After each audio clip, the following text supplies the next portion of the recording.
Hi everyone, in front of me I've got Xiaomi 15 and let me share with you how to reset camera preferences on this device. So let's start with opening the camera app, and currently we are in the standard photo mode. It does not really matter. However, I just wanted to draw your attention to the grid lines. I've applied them before I've started the recording because I'd like to show you a visual evidence that the reset option will work, so they should disappear.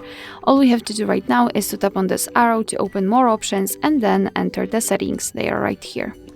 Now scroll down to the very bottom and tap on Restore Default Settings and confirm it with OK.